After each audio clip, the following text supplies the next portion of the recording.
Puput disebut tak pernah temui anak, Mayang bela Dodi Sudrajat. Mayang, adik mendiang Vanessa Angel belum lama ini mengungkapkan alasan sang ayah, Dodi Sudrajat tak pernah menjenguk adik tirinya, Aisyah. Pasca bercerai dari Puput, Dodi Sudrajat disebut tak pernah menemui sang anak, Aisyah.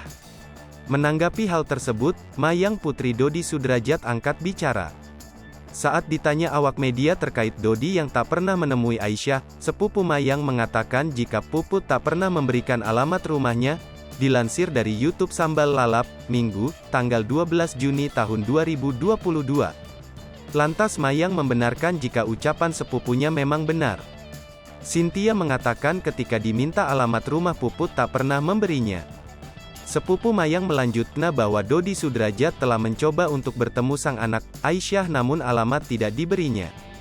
Sebagaimana diketahui, setelah cerai dari Dodi Sudrajat, Puput mengatakan sang mantan suami tak pernah memberikan nafkah untuk putri kandung mereka yang bernama Aisyah.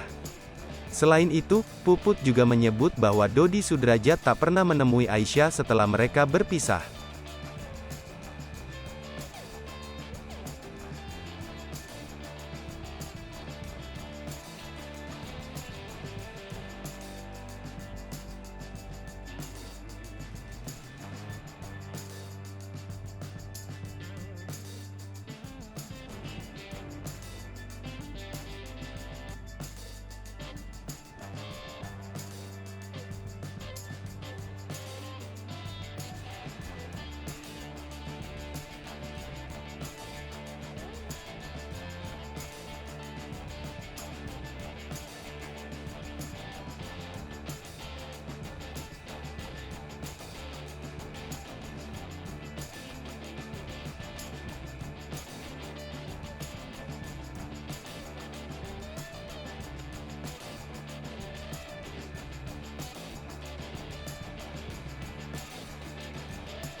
Hai pemirsa Sri Popo TV, jangan lupa komen, like, dan subscribe, serta tonton terus berita-berita terupdate lainnya ya.